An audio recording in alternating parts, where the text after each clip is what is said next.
Thank you so much for tuning in today. I am really excited to talk to you about nonprofit homepages and some steps you can take to really make your nonprofit page stand out.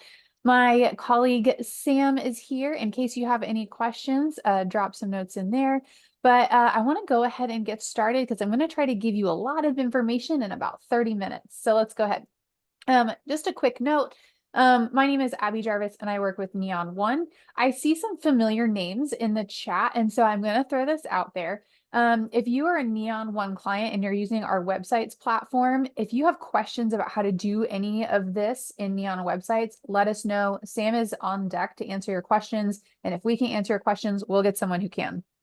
That said, if you do not use Neon websites, that's totally fine. Everything you're going to see here today is applicable to you regardless of the platform that you're using. So with that kind of in mind, I want to share a couple other little things. So just given how many people chimed in to let me know where you were tuning in from, the chat is probably going to move pretty quickly today. That's wonderful. I love it when you talk to me, and I'm going to be asking you questions throughout the session. So do please talk to me in the chat. If you do have questions though, please drop those in the Q&A box. Again, the chat moves really quickly. Sometimes I'm going to miss things. And I'm sure if you have a question, other people on the call do as well, and I'd love to try to answer them. The other question I often get is, are you recording this webinar? Can I have a copy? Can I have the slides? Of course, we are recording this webinar, and you're going to get an email from me tomorrow morning that will include a link to the slides, a link to the recording, and a link to the downloadable resource that we have available for you. So that all said, my name is Abby. I've been talking about nonprofit tech for a little over 11 years now. And I'm really excited about today because I get to pull one from my nonprofit tech background, but I also get to pull from my marketing background. And even though we don't love necessarily to talk about marketing for nonprofits, your homepage is absolutely a marketing tool. And I'm excited to share some insights that I've picked up along the way, both in the nonprofit world and in the marketing world. So before I get started, I want to ask you all a question. On a scale from the I have no idea what I'm doing dog to Ron Swanson, how comfortable are you with homepage design and what should be on your homepage? Let me know in the chat. I'm really interested. Are you totally new at this? Have you not even figured out where your login is? That's understandable. Are you a pro? Are you kind of in the middle? Do you have a general feel for what makes a good website, but you're not sure why those things are important? Great. We have a little bit, I love the range of experiences here. So some of you are comfortable. Oh, Rob, I love this. Comfortable with the designing, apprehensive about how it will be received. Absolutely. Very, very relatable, I'm sure. A lot of people are right in the middle, a couple of newbies. Really excited about that. I'm going to try to share a little bit of something for all of you then, and I will make sure to explain some of the examples that I have in here. All right. I also have a tool for you. I also am going to drop this in the chat. So I have a checklist for you. This link will take you immediately to the download page. So this link will automatically download the resource for you. I'll also make sure this is on the page that we send you tomorrow with the recording. So this is a checklist that you can use, whether you're brand new to this or whether you're a seasoned designer. If you're a seasoned designer, you might even think of some things that we could add to it. But keep this handy. Okay. I just learned that Sam cannot chat to everyone. I will try to figure that out. We will see. All right. Let's go over some basics. So the first question that I have come across, and I came across this recently with a nonprofit I worked with, does my homepage really matter? The answer is it does. And as common a question as this is, it's a good one because you have limited time and resources, and you need to know, is putting a lot of time and effort into designing a great homepage worth it? And I'm going to tell you that yes, your homepage is very important because it is the hub of your entire online presence. And your homepage is going to make a really big first impression on the people who visit your site. It introduces people to who you are. It helps them understand what you do. If you're using good design elements and some good content, it connects them to your mission and educates them about what you do. And the cool part about those things is that those two things, your mission and what you actually do, what your mission looks like when you're working on it, that can inspire people to get involved, whether it's donating or volunteering or buying a membership or whatever you want them to do. A good homepage will also make it really easy for them to understand not only how they can get involved, but it makes it easy for them to take the step to get involved. And then when they return to your website, they will understand where to go, where they can learn more about your work and how they have helped you make an impact. So your website does all of those things. And it's a little more nebulous concept. It also helps set the tone for the rest of their time on your site.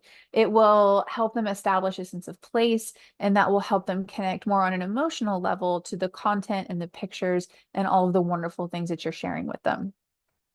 So with that in mind, I'm going to share 3 things with you. I'm going to show you a high-level look at some basic design best practices. Then we're going to look at some content best practices, and then some steps that you can take on the technical side of things to make your homepage perform really well for the people who view. Throughout, I'm also going to share examples. These are mostly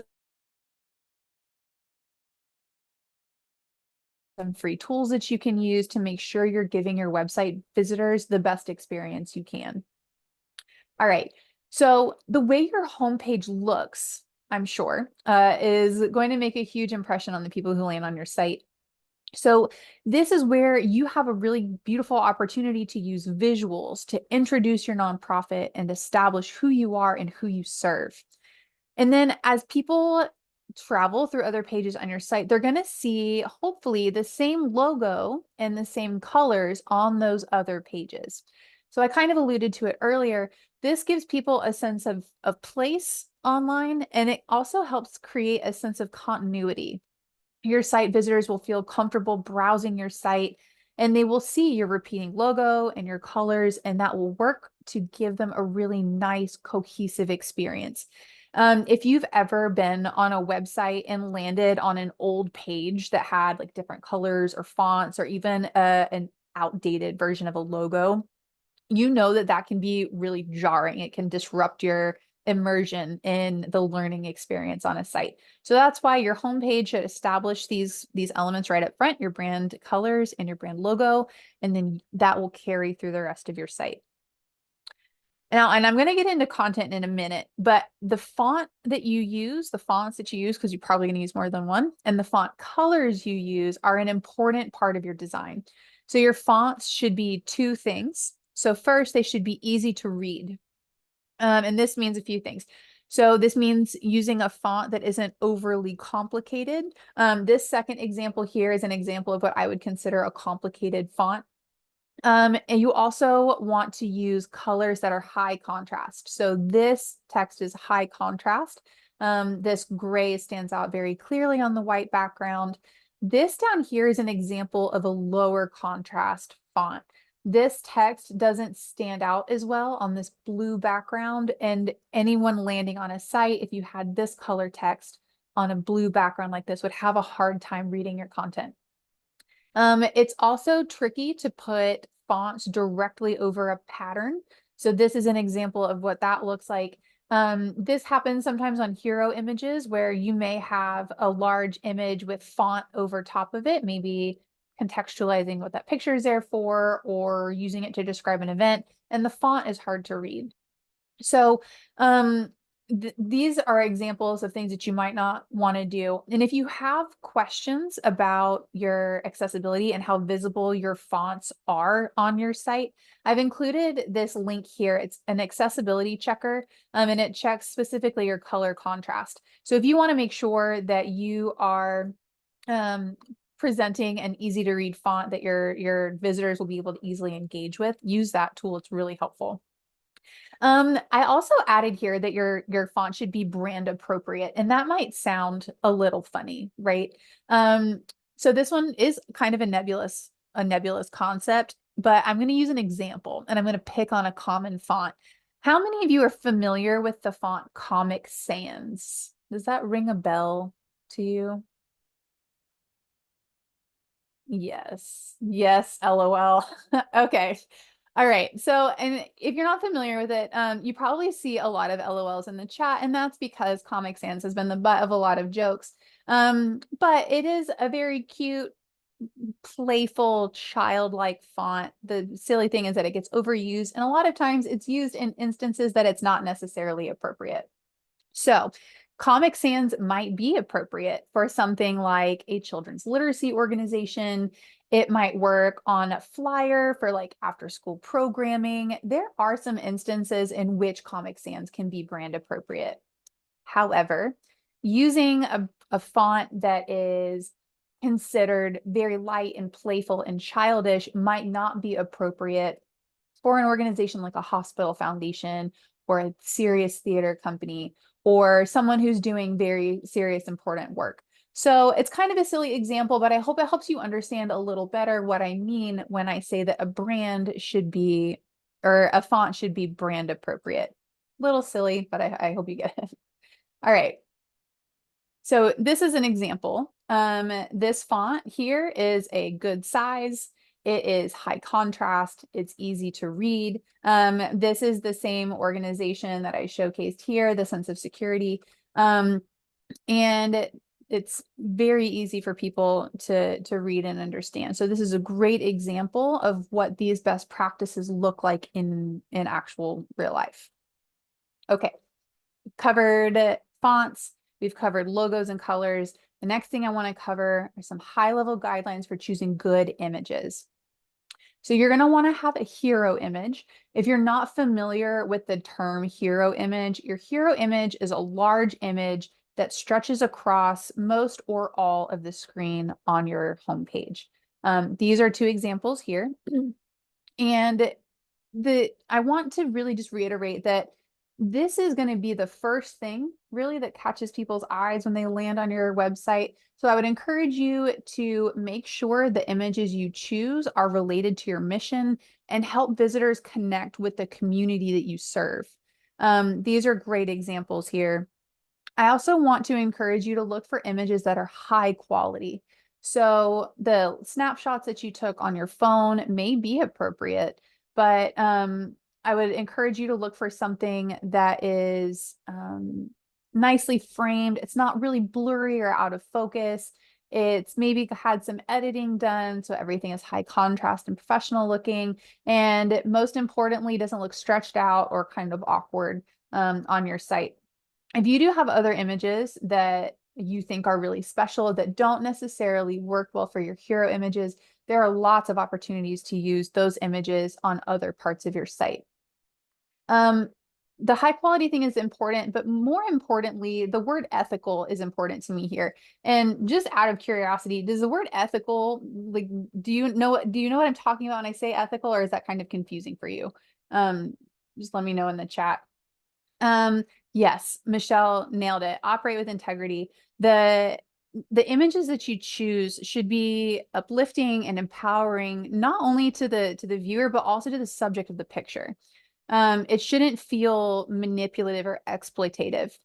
So if you want another kind of silly example of what an exploitative image could be, think of the old Sarah McLachlan, like ASPCA commercial with the sad dogs. The dogs are sad and they're dirty and they're looking mournfully at the viewer while Sarah McLachlan sings in the background.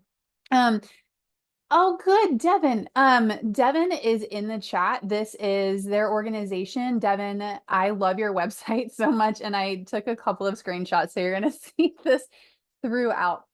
Amazing job on your site, by the way. But yeah, you want to have uplifting, empowering photos. It's okay to use sad dogs sometimes because a dog isn't like a human being. But it's not okay to put people in that position. You want to use an image here, like Devin did, where this is an uplifting, empowering photo, not something that feels manipulative or exploitative. I included this little tool tip here at the bottom. When you are choosing your hero images, they're going to be large files, especially if you're just using them right off of your camera. They're probably going to be huge in size and a huge file size. Those really large file sizes can cause your page to load slowly. We're going to talk about that in a minute. But you are probably going to want to use something like an image compressor or an image resizer or both to turn those very large images into smaller files that will still work for your design. I use compressedjpeg.com all the time, really for anything I put on Neon One's website, but there are other options out there. That's just my favorite one. Okay, so you've got great pictures. The next thing you're going to want to do is look at the design for the buttons that you use throughout your site. Your homepage, especially if you've got those great pictures, and especially if you touch on some of the content best practices we're going to go over in a minute, your homepage is going to make people want to engage with you. And it is important that they be able to do so easily. And that's where the design of your buttons come in. Your buttons should be easy to use. So we've got to have that high contrast font, the easy to read font, but also easy to use in that someone should be able to tap on or click on any of those buttons regardless of the device they're using. So you see here, I took this screenshot on my phone. I could very easily tap these buttons on my phone. I can click on them easily on my desktop. They're very easy to use. So that's an important thing to keep in mind. I would really highly suggest you testing any buttons you include on your site on a phone, and maybe even an Android and an iPhone, just so you make sure it works on everybody's device. The other point I have here is that they should be clearly labeled. And these buttons are a great example. When you read this text here, and then you see the text, "How we can help," on the button, you know pretty much exactly what you're going to see when you click on that button. So use your button text to help people understand what they're clicking on and what they're going to see once they actually click on it. And I probably could have folded this next point into the button slide, but it's important enough that I wanted to give it its own slide. This does also include your donate button, or if you're a membership organization like Devin here, your membership buttons. You really want those two types of buttons to be easy to find and easy to get to. And one of the best ways you can do this is to make it a contrasting color. So it should, of course, complement your other brand colors, but it should be a contrasting color that stands out from the rest of your navigation menu. This is a really great example here. We've got these navigation items here, but the donate button is a contrasting color. It stands out. It's very easy to locate. Most people will look to the top right of your navigation to find these, and it's easy to click to. Now you'll notice here, the third bullet I have here is that it shouldn't be a menu. So if you've got many different ways for people to give to you, whether it is by being a member or buying something from your shop or giving to a specific campaign or putting a consideration for you in their will, you may want to have a ways to give page, but someone should always be able to access either your donate button or your membership button in a single click. Don't make people click through lots of menus to get to where they can actually support you financially. The more clicks it takes, the less likely they are to actually complete a transaction to support you. And as much as we don't love using the word transaction there, it is an important thing to consider. So this is another thing. Again, I would really encourage you to test your donate or membership button on your phone to make sure that it's easy for people to navigate to that page regardless of the device they're using. Okay, a lot of content there. I'm going to try to give you some more content about content. So now you understand these design elements. The next step is to consider what content you're going to put on your page. As a general rule, I'm using content in one of two ways. We're mostly going to look at text here, but this can also include things like videos and some maybe infographics and things like that. So we looked at some things that your homepage should do at the beginning. When you are considering the content you're going to place on your homepage, these are some of the things that content should do for the people who visit you. It should share who you are and who you serve. It should talk about what you do. It should help people understand the impact that you make, and in doing that, it can help them understand the impact they can make when they get involved. It can get people excited about supporting your work. It should give them next steps when they do want to support your work, and it should make it easy for them to move into different parts of your site. So instead of really dwelling on this, I'm going to just show you some examples, mostly because I love content. It's my job, and I would keep you here all day. So this is a really great page from the, oh, I don't have this written down, but from the NAFDMA, International Agritourism Association. And I wanted to point out something that they do really well. One, they have these really great call to action buttons up here, easy to find, high contrast, easy to click on my phone. I know because I did it. And then right here, they just very clearly sum up who they are, what they do, why their work is important, and then it immediately gives visitors a way to get involved. This is a great example. It's short, sweet, to the point, and very comprehensive. So this is a great example. I also love that they included a video here. I am not a huge video watcher, but a lot of people are, and we know that videos are a powerful way to connect with your community. If you have a video, consider adding it to your homepage. This is a great example of that. This is Devin's organization again. The content on this page is wonderful. And I wanted again to point out a couple of things that is beautiful about this page. So one, I love that they have this get involved header. And I love that they have a big event that's coming up. It's front and center. It's easy to get involved with. And it is also easy to get to the rest of their site from this homepage. Now here I've scrolled, whoops. Here I've scrolled down a little bit and the navigation bar has stayed visible to me. The other thing that I love is that there are a bunch of different ways for people to get involved with the National Association of Women Lawyers, and it's not confusing to figure out which I want to do. I'm not a lawyer, but maybe I'm passionate about supporting women lawyers. In that case, I can support them with a sponsorship. If I am a women lawyer, I can become a member. These are easy to find. They're not nested under a lot of different navigation pieces.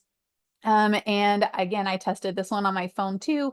I was able to get a feel for what they do, understand who they support, and very easily find where I can get involved all from my phone. So this is a great example. If you are one of the many organizations that has different segments of people visiting your site, this example I hope is interesting to you. So the Southern Conservation Trust has a number of different groups of people who are probably visiting their site. There are people who are passionate about child education around conservation. There are people who are passionate about conservation itself. Maybe they want to donate. They have a membership program. And from their site, it's really easy to figure out not only what they do, because they've got this really nice, succinct, descriptive tagline, but it's also easy for me to select not only like what I'm interested in, but select what I'm interested in participating in. I can become a member. I can learn about environmental education. I can look into more serious conservation efforts. I have a lot of different options here, but it's presented very neatly. It's not overwhelming. There's not a block of text that I have to wade through to figure out what I want to do. Everything is very nicely presented to me. And then I also wanted to point out the images that they chose here. They have, you can't tell because this is a screenshot, but this is a really beautiful moving image. And then as I scroll down, I can see some of these more intimate snapshots that people have taken at classes or while they're out paddling. So this is a great example. Maybe if you're an organization that has more than one audience, of how you might want to organize your site so everyone who visits can easily get to where they want to go. So that's a high level overview of content. If you're really interested in this and you want to dig more into the best practices around content creation, in the follow-up email you're going to get from me, I have a resource that can help you do that. It's the website optimization action plan, and it has a whole long module just on content writing for your website. So take a look there. All right. In the last few minutes, I want to share some technical things that can give your site visitors a good experience. And if you're like me, you probably kind of bristled a little bit when I used the word technical. If you did, that's okay. Don't worry. I also don't love technical optimizations. So I looked into some of these things and I included some tools that you can use for each of these technical optimizations. All right. So the first thing you want to do is make sure your homepage loads quickly. Now, when I saw this line down here, that the ideal load time for a website is about 2 seconds, my heart stopped a little bit. I, as a grumpy older millennial, mourn the whole like short attention span that happens on the internet a lot of times. And I might be showing my age here a little bit, but do you all remember like when the internet was new and AOL was the internet service provider of choice, and you would sometimes wait like 3 to 5 minutes for a site to load? That is where I come from. So the 2 second load time is really startling. But that is the case. Some things you might want to try if you visit your website and you notice that your page is loading slowly. One, make sure that you don't have really large files. So you can use that file compressor I shared. You may also notice that you have like old files that are down at the bottom of the page that you can clean up. The other thing that you can do is make sure your CMS is up to date. Now, your CMS stands for Content Management System. So like all of these examples, the CMS are using is Neon websites. Other common ones are like WordPress or Wix, or and I don't know if any of you are using Squarespace, that's another CMS. If you have a CMS that's out of date, if you have updates that you need to run, but you've been putting it off, that can begin to slow down your load time. So make sure your CMS is up to date. Make sure you don't have really large files. If you are adding files like pictures, compress them or resize them so they don't take up so much space. This thing down here, the pagespeed.web.dev is a Google tool, and you can plug in your homepage's URL and it will tell you like what your load time is. And I believe it also makes suggestions for how you can kind of improve it. So use that. It's a really handy tool. It doesn't cost anything to use. The other thing I would encourage you to do, and I've kind of alluded to it a couple of times, is to make sure your website works on your phone. Now, this is something that is probably handled on your CMS's end. So if you're using something like Neon websites, everything is going to work on a mobile phone. Most WordPress works on mobile phones. Honestly, mobile optimization is standard in most CMSs right now. So if you look at your page on your phone and you notice that it's not responding well and you have to pinch and zoom, get in touch with your web developer or with your marketing person or with someone at your CMS to figure out how to get it optimized. Again, the load time on a phone is about 2 seconds. That's the ideal, which can feel intimidating, but you now have some tools at your disposal to help you get there.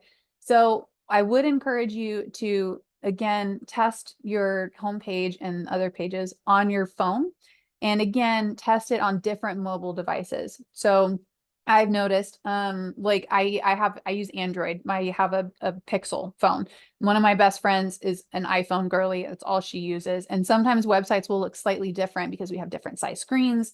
We have different operating systems. So if you can, check your homepage, your buttons, the design and everything, and make sure it works on all kinds of devices, not just yours. The other thing you want to check for is to make sure that your site is accessible to the different people who visit you. This means, so this can mean, I'll just use an example. If someone has some site issues, they may be using a screen reader. And making sure that they have a good experience when they're using a screen reader is a really important way, not only to make them feel welcome on your site, but to make it easy for them to navigate your site and learn about what you do and get involved in your work. Another could be if someone is hard of hearing, you don't want to rely on a lot of video content. You don't want to, and if you do use video content, you want to have captions there so they can read it. When your site is accessible, not only is it great for people who need those accommodations, but it also just generally gives other people a better experience. You want captions on your videos for those who can't hear, but it's also nice for people who browse without their phone on or their volume on.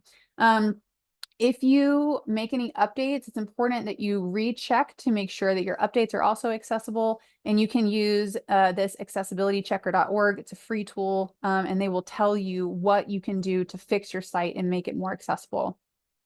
The last thing I would encourage you to do, it seems kind of silly, but I see it all the time. Check your links on your homepage and then even your navigation to make sure that the links aren't broken, and then make sure that it's easy to use your menu. If you have lots of nested menus, it can be kind of clunky to use on a phone, or if you've ever done that thing where you have to hover over a navigation item to unfurl another menu, and then you have to move over there to unfurl another menu, but the menus keep collapsing, like that's really frustrating. So check that as well as you are periodically updating your site. No one loves a broken link, and that can be a really disruptive experience for people. That I'm gonna see if I can answer a few questions. I know it is 1:30, so if you have to jump, I'm gonna send you a recording of this, and you'll be able to see the Q&A there if you want to. Some of you I know are also participants in the Neon One Connective Fundraising community on Slack. If you're not, you're welcome to join us. This QR code will take you to where you can join us and hang out. I'm going to be in the marketing channel after this session for a little while to answer questions. But yeah, drop some questions in the Q&A box. I see this one from Erica. Will we be emailed all of these links to the tester sites, etc.? I don't have actual URL hyperlinks in the email, but you're going to get a link to the recording and the slides. And these tester sites are also included on that homepage checklist that you'll also receive a copy of. So yes, you will get those. It just won't be immediately in the email. All right. Okay. I'm going to stick around for another couple of questions if you all have any. If you don't, I'm just going to assume that this very high level overview is so comprehensive that you have no questions about it. Darla, thank you so much for being here, and thank you for having such a great site. I spent quite a long time on your site, and it was fantastic. Thank you all so much for being here today. I know how busy you are, and I know that it can be a big commitment to join a session, especially when there's so much going on. So thank you for being here. I'll hang out in the Slack channel for a little while to see if I can talk to any of you. You will get an email from me tomorrow with a link to the recording, the slides, and the checklist. And I will talk to you all soon. Have a great Wednesday.